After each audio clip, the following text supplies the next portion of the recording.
Salam,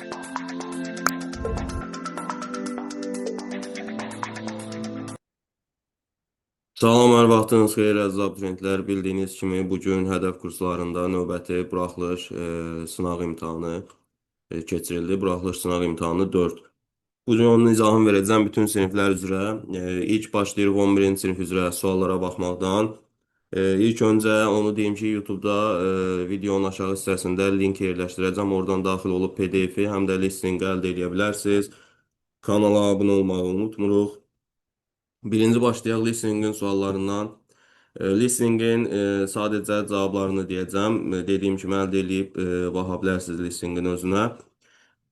Başlayırıq 31-ci sualdan. Mətn nə haqqındaydı? Mətn how different sleeping position affect health, yəni fərqli yatma vəziyyətlərinin sağlamlığa təsiri və yaxud da insana təsirindən danışırdı.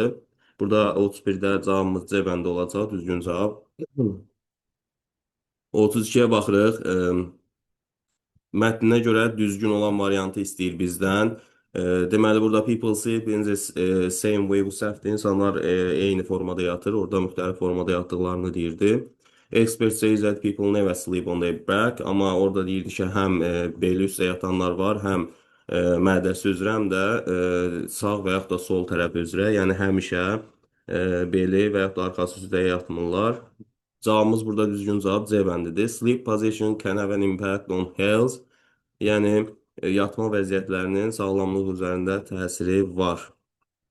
33-də what helps the back stay straight? Yəni, insanın belinin düz qalmasına nə kömək eləyir? Sleeping on the side deyir. Yəni, tərəf sağ və yaxud da sol tərəf üzərində yatmaq belin düzgün qalmasına kömək eləyir. Bu mətndə bunu da deyirdi. 34-də açıq suallarımıza baxaq. Deməli, 34-də cümləni tamamlayırıq. Modern research shows that sleep position can change how. Bunun ardında nə deyirdi? The body feels in the morning. The body feels how the body feels in the morning yazmışıqsa düzgündür. 35-də what does sleeping on the stomach often cause? Yəni mədəsi üzrə yatmaq, yəni nəyə səbəb olur daha doğrusu? Bunun ardını, daha doğrusu suala cavabı tamamlayırıq. Nəyə səbəb olurdu? Neck or back pain. Yəni boyun və yaxud da bel ağrısına səbəb olurdu. Yazmışıqsa düzgündür. Bir də 36-da ways sözünü təyin edən sifət istəyir bizdən. Different ways deyirdi. Cavabımız olacaq different.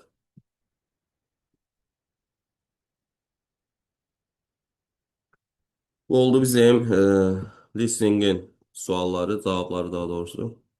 Davam edirik qrammatika ilə. Complaining is often seen as a negative habit, something people should avoid in order to stay positive.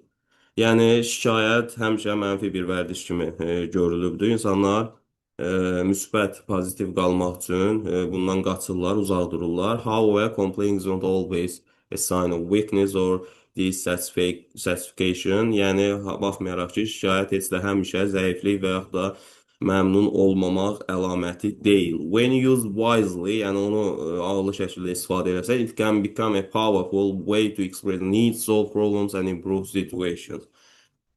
O çevrilə bilər, ehtiyacları ifadə eləmə tərzinə, problemləri həll eləmə və vəziyyəti yaxşılaşdırmaya çevrilə bilər. Qısaca biz complainingdən, şikayətdən danışırıq ki, onun müsbət və mənfi istifadəsi yazılıbdır. Məsələn, burada ikinci paragrafda complainingin mənfi istifadəsi, yəni bəzi adamlar burada deyir ki, onu təkrar eyni şeyi təkrarlayır, başqasını günahlandırır və s. Bu mənfi istifadəsidir və on cəhazən digər tərəfdən onu müsbət yaradıcı şəkildə istifadə eləsən, daha təkmil və yaxud da daha əlverişli bir vasitəyə çevrilə bilər. Qısaca mətnimiz nə haqqındadır? Elə burada üzərində qeyd olunub, the role of complaint in daily life, gündəlik həyatda şikayətin rolu. Qısaca orada biz ümumi deməliyik, həm mənfi, həm də müsbət tərəfləri qeyd olunubdur deyə ümumi şəkildə B bəndi daha yaxşı əhatə eləyir. Sonra 38-ə baxaq. Mətnə görə düz olanı istəyir. Complaining is always harmful and cause problems. Təbii ki, bu səhvdir. Deyir ki, şikayət həmişə zərərli olur və problemlər yaradır. Dediyi onun yaxşı istifadə eləsən, ağıllı şəkildə istifadə eləsən, problemləri həll eləməyə, ehtiyacları ifadə eləməyə, yəni müsbət şəkildə istifadə oluna bilər. The way that complaint is expressed is more important than complaint itself. Deyir ki, şikayətin istifadəsi, yəni onu vurğulama yolu, tərzi daha önəmlidir. Onun özündən daha önəmlidir. Bax bu cümlə elə burada birinci abzasda verilməlidir. Baxın. What really matters, yəni önəmli olan nədir? Is not the act itself. Yəni şikayət özü yox, yəni o fəaliyyət özü yox. But the manner in which it's expressed, onun ifadə olunma yoludur. Yəni özü yox, onun ifadə olunma yolu önəmlidir. Burada cavabımız B bəndə ilə düzgün vurğulanıb. 39-da cavabımız nədir? Yəni burada səhv qeyd olunub bu. How can complaints be useful? Yəni şikayətlər necə complaints be useful deyir. Faydalı ola bilər. Yəni biz onun faydalı olan hissəsinə baxmalıyıq. By blaming others for every mistake, hər səhvə görə başqasını günahlandırmaq ki, bu mənfi cəhətlərindəndir. Bax burada deyir ki, mənfi cəhətlər kimi, yəni o faydasız olur. Blame others, başqalarını günahlandırmaq, eyni problemi təkrarlamaq, expect change without taking action. Yəni heç bir iş görmədən dəyişiklikləri gözləmək, bu artıq onun mənfi istifadəsidir. Bəs müsbət istifadəsi nədir? By expressing anger to problem, yəni problemə əsəblə yanaşmaq, əsəbli şəkildə ifadə eləmək problemi. Bu da təbii ki, onun mənfi cəhətlərindəndir. The type of complaint express negativity and rarely instead of helping damage relationship. Constant dissatisfaction can also make a person appear ungrateful and pessimist. Yəni burada deyir ki, yəni onu təkrar-təkrar demək, yəni vəziyyəti gərginləşdirir, insanları əsəbləşdirir. Yəni əsəbi halda demək onun təbii ki, istifaydalı ola bilməz. By sharing problems and suggesting ways to improve, yəni problemi bölüşmək və onu düzəltmə yolları, üsullarını təklif eləmək. Bu düzgün cavabımız olacaq C bəndi. Bax, burada deyir ki, üçüncü abzat onun müsbət istifadəsindən danışır. On the other hand, constructive complaint can be useful in daily life. Yəni, yaradıcı şikayət nə olar? Gündəlik həyatda faydalı ola bilər. Bax, burada when someone calmly explain an issue, sakit şəkildə biri problemi izah eləyirsə, gives reasons, səbəblər verirsə və suggest improvements, düzəltmə, yaxşılaşdırma yolları təklif edirsə, bunda burada cavabımız C bəndi olacaq. 40-da səhv olan variantı istəyir bizdən. Elə burada A bəndinə baxın. Blaming others repeatedly, yəni təkrar şəkildə digərlərini günahlandırmaq is an effective way to solve issues. Problemi, məsələləri həll etməkdə effektiv yol deyildir. Çünki bu mənfi cəhətlərinə aiddir. Baxın, burada deyir ki, they repeat the same problems. Eyni problemi təkrar eləyirlər. Başqalarını günahlandırırlar. This type of complaint spreads negativity. Yəni bu növ şikayət mənfi cəhət yayır və nadir hallarda problemi həll edir. Yəni burada A bəndi ilə səhvdir. 40-da. Davam edirik. 41-ci suala baxaq. Inspire sözünə paragraf 4-dən close meaning istəyir bizdən. Yəni yaxın mənalı söz istəyir. Inspire nədir? Həvəsləndirmək, ruhlandırmaq. Paragraf 4-də ona sinonim harda verilib? Encourage. To encourage də nədir? Həvəsləndirmək. Cavabımız nədir 41-də? To encourage. Sonra 42-yə baxırıq. When complaining is used wisely, it can, minimum 2 söz dəyişdir. Deyir ki, o ağıllı şəkildə istifadə olunanda ardını tamamlayırıq. Bu cümlə harda verilibdir ümumiyyətlə? Bu cümlə verilibdir. Hə, burada. When used in it yazılmıyor burada. When used wisely, ağıllı şəkildə istifadə olunan it can bura qədər verilibdir.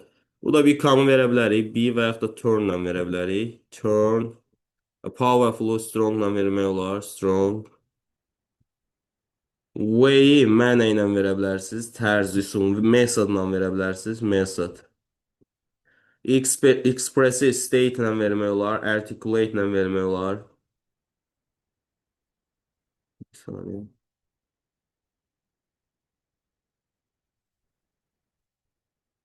Needs-i burada necessity, requirements-la vermək olar.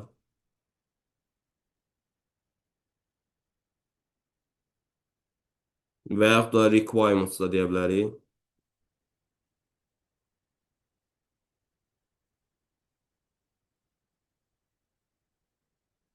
Problems-ı dəyişə bilərsiniz. Issue yaza bilərsiniz.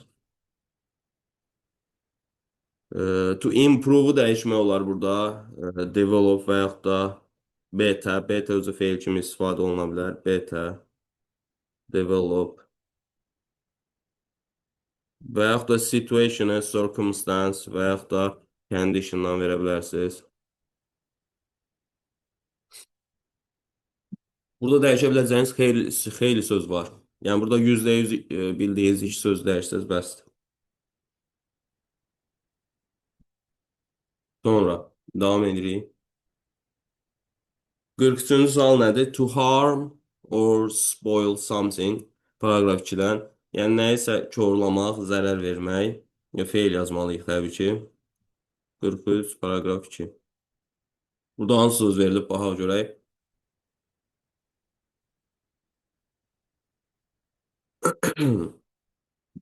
Damage sözü verilibdir. Damage. Damage nədir? Burada feil kimi istifadə olunub. Zərər vurmaq, ziyan vurmaq, zərər vurmaq. Yəni harmın sinonimidir. To damage yazmışıqsa 43-ə düzdür. To damage. 44-də 3 cümlədən ibarət esse yazmaqdır. What would be the result of complaint without thinking? Yəni bu mənfi cəhətlə aid olan hissədir. Yəni düşünmədən, fikirləşmədən olunan şikayətin nəticəsi nələr ola bilər? Bu yaxşı nəticə verməz. Sən düşünmədən ancaq şikayət edirsən, hansı ki paragraf 2-də onu aydın şəkildə izah eləmişdir. Davam edirik qrammatika sualları ilə. 45-ci sual. 3 dənə cümlə verib, bir dənə sözünü qoymalıyıq. What is this machine used for? What for nə üçün istifadə olunur? It's possible for me, mənim üçün mümkündür to win the match, oyunu qazanmaq. I leave for work at 8 every morning. Harasa getmək, leave for, haradasan qayıtmaq, leave boşluq. Yəni burada hər birinə for qoya bilirik. 46-da nisbə əvəzliyi qoymalıyıq ki, hansı ki, onlar həm də bağlayıcı kimi gedir. Birinci tərəfdə nisbə əvəzliyi qoyuramsa, the teacher explained xəbərdir. Biz bilirik ki, insanı təyin edirəm who, whom, zətlə, amma whomdan sonra xəbər gəlmir, what deyə nisbə əvəzliyi yoxdur. Who'dan sonra birbaşa nə gəlməlidir? Articles ümumi isim gəlməlidir. İkinci tərəfdə answer gəlib, bu articles ümumi isimdir. O zaman mən bura birbaşa whose qoymalıyam. Cavab olur burada A bəndi. 46 A bəndi. 47. Agreement mövzusudur. Not only studying but also, not only but also, neither nor, either ifadələrində ikinci isimə baxmalı. İkinci gələn söz nədirsə xəbər ondan ulaşır. Practicing, bu cerunla verilibdir. Xəbər iz olmalı. Bu sənin xəbəri həmişə cəm olur, ar olmalıdır, iz veriblər. Neither of the options, burada neither of əvəzliyi verilibdir. Neither-nin xəbəri həmişə tək olmalıdır. Of-dan sonra cəm isim gəlir zaten, amma neither-nin xəbəri tək olur. Burada C bəndini düzgün veriblər. Aiza orada da yenə ikinci ismə baxıram. The boss sözü müdür deməkdir. Üçüncü şəxsin təkidi deliver, delivers. Spending mübtəda cerunla ifadə olunursa, ya da məslərlə ifadə olunursa, xəbər tək olmalıdır. Bu da səhvdir. 48-də bağlayıcı testidir. Deməli olar, əgər boşluq isə sonra sifət, sonra yenə boşluq görürsünüzsə, bu so zət bağlayıcısı olacaq. O qədər ki mənasını verir. The task was so, so'dan sonra elə so zət, sat zət arasındakı fərqə fikir verin. Burada so'dan sonra biz yalnız sifət zərf qoyuruq. Elə so ilə satın fərqi burada verilibdi. Bu bağlayıcıda. Satdan sonra mütləq isim gəlməlidir. Araya sifət girə bilər. Araya sifət girə bilər.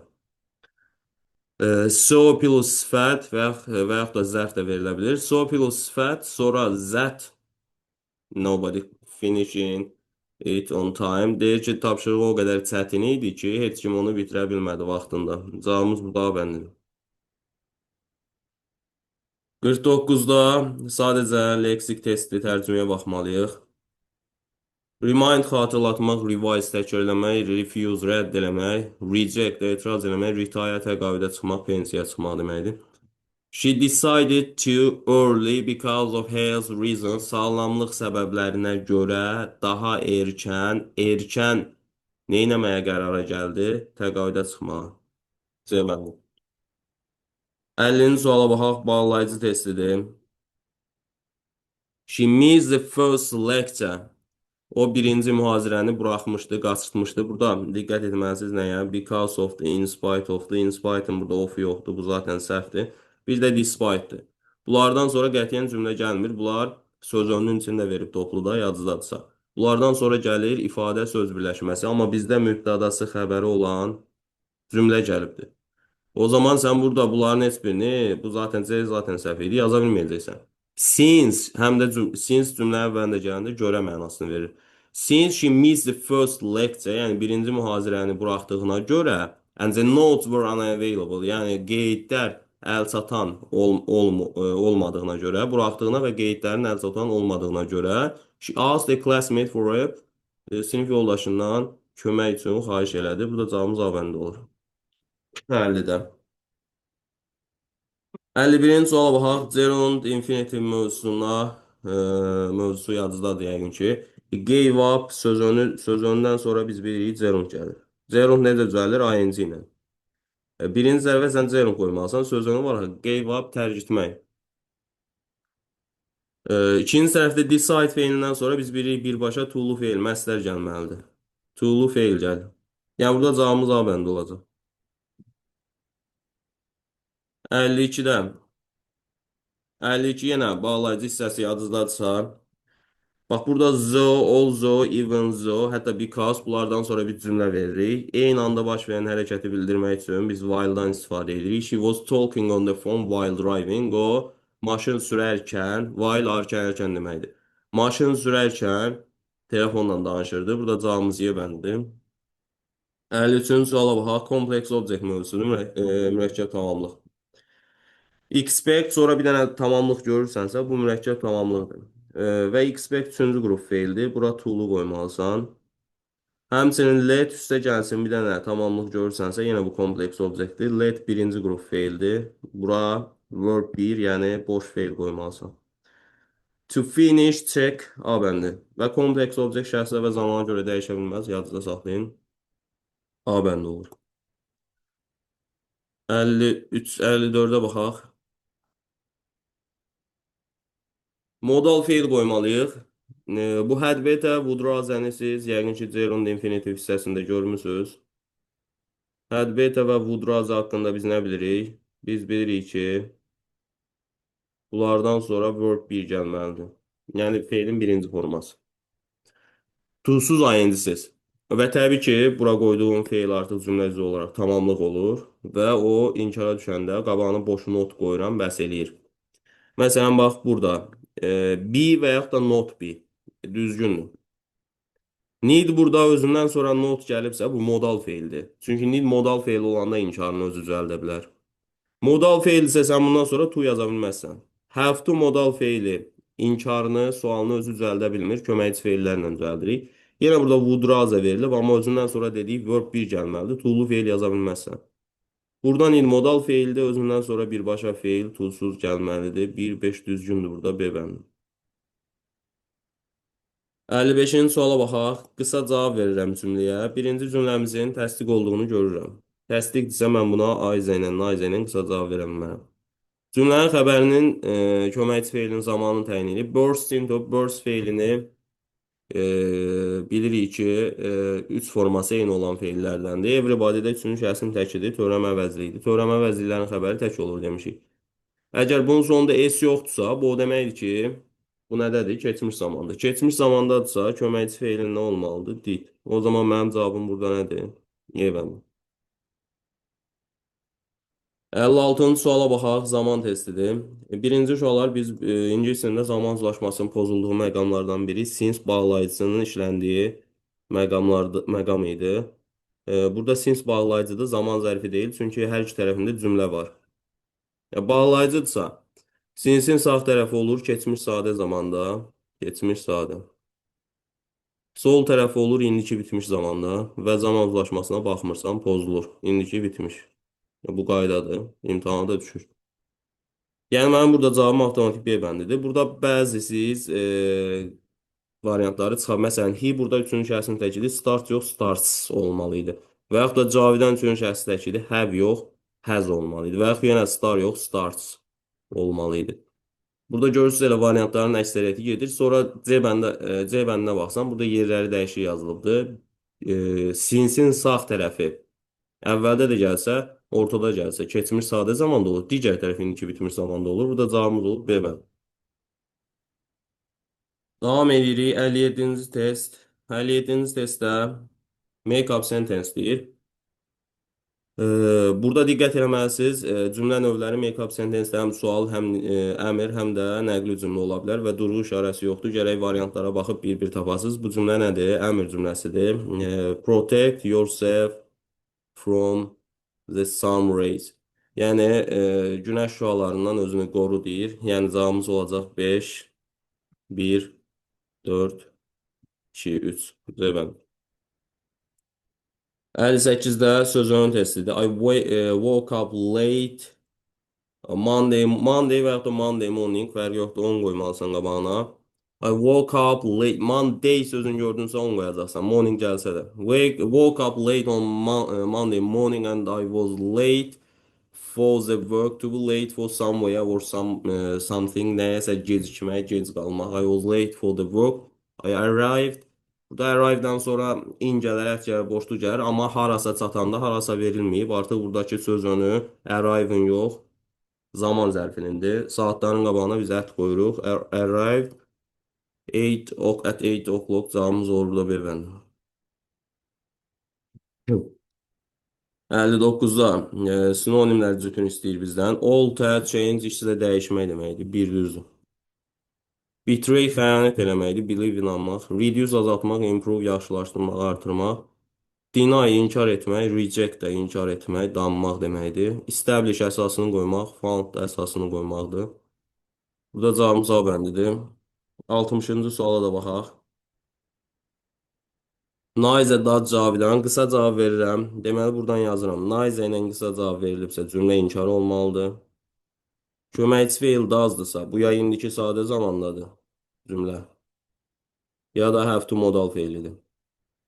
Deməli, bizə inkar cümlə və indiki sadə have to modal feil olan cümlə lazımdır. A bəndinə baxıram. Cümlə inkardadır, amma indiki bitmiş zamandadır. Burada köməkçi feil have has'dır. Hardly var, cümlə inkardadır və have to modal feili var. Bizə də zaten xəbər ya have to ya da indiki sadədə olmalı. B bəndi düzdür. Cavabımız olur B bəndi. Bu da oldu bizim 11-ci sinifin izahı. 11-ci sinifin izahı. Hər birinizə uğurlar. Kanala abunə olmağı da unutmuruq. Sağ olun.